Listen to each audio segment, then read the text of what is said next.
সাংবিধানিক রাইট না। আমি যেটা বলি সেটা বলি। শেখ হাসিনার বিচার চাইতে পারেন। বঙ্গবন্ধু শেখ মুজিবুর রহমান বাংলাদেশে একটা পার্ট ছিল, আমি বিএনপি করি। আমি জিয়া রহমান সাহেবের ভালোবাসা, মানে বাইরে ফেলেন। আমার আওয়ামী লীগের আমলে 30টা মামলা আমার গাড়ি গেছে, আমার বাড়ি গেছে, আমার ঢাকার বাড়ি ছাড়তে হয়েছে। আমি বিএনপির এক নেতাকে এখানে বলছিলাম, আপনি কোটি টাকার মালিক, আমি 100 টাকা দিয়ে বঙ্গভবনের সামনে দাঁড়াবো। মায়ের 200 টাকা, বাবার 500 টাকা নিয়ে গণভবন ঘেরাও করতে আসছি। আমি সেই ছেলে। বঙ্গভবনের আব্রু যাতে নষ্ট না হয়, এটা বাংলাদেশের বঙ্গভবন। ওই গণভবন শেখ হাসিনার না।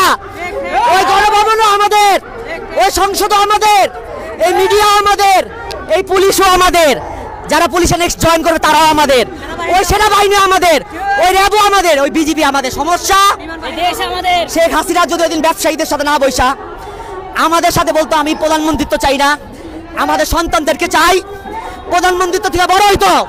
মিথ্যা মামলা অনেকগুলো মানুষের জেলে পাঠাইছে। আল্লাহর আরশ থেকে ফয়সালা হয়েছে, আল্লাহর আরশ থেকে ফয়সালা হয়েছে, পদত্যাগ হয়েছে। আমরা ভারত বাংলাদেশ যুদ্ধ চাই না, বাংলাদেশ পজিশনে নাই। আমরা ভারত পাকিস্তান শান্তি চাই, রাশিয়া আমেরিকা শান্তি চাই, প্রত্যেকটা বর্ডারে শান্তি চাই। আর আমার এই পুলিশ, এই সেনাবাহিনী, বাংলাদেশের রাজনীতিবিদ, আমরা ওই শান্তির সেতু বন্ধনে দাঁড়াবো। ওই রকম আদর্শ প্রজন্ম চাই। মিনিটে মিনিটে আন্দোলন, এটা দেশের আন্দোলন হইতে পারে না। দ্রব্য মূল্য বাইরে গেছে, আমাদের এখন মুনাফা করার কথা না। আমরা করোনার সময় ব্যবসা করছি চোখ বন্ধ করে। আমাদের একটা শিশু পরিবার, এখনো পথ শিশু, এখানে ড্যান্ডি নেশা করে।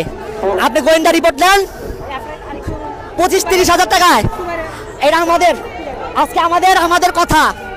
আপনার ঘরে 6 জন মেম্বার, বলেন সুইস ব্যাংক থেকে টাকাগুলো আইনা মধ্যবিত্ত পরিবারগুলোরে দিতে। আমি যেটা বলি শুনেন, সুইস ব্যাংক থেকে টাকাগুলো আইনা মধ্যবিত্ত পরিবারগুলোরে দিতে বলেন।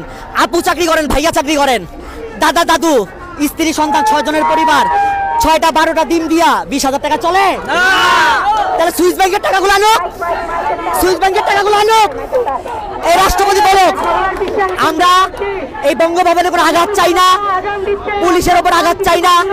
পুলিশ আমার ভাই, সেনাবাহিনী ভাই। বাংলাদেশ 18 কোটি। ছাত্রলীগের ওই নিরীহ ছাত্রলীগটাও, যে ছাত্রলীগটা নিরীহ ছাত্রদল, আজানের জন্য তারাও যাতে আক্রান্ত না হয়, এক বাংলাদেশ চাই। এই মাগরিবের সময় আমরা এক বাংলাদেশ চাই, রাষ্ট্রপতির পদত্যাগ চাই। আল্লাহ হাফেজ।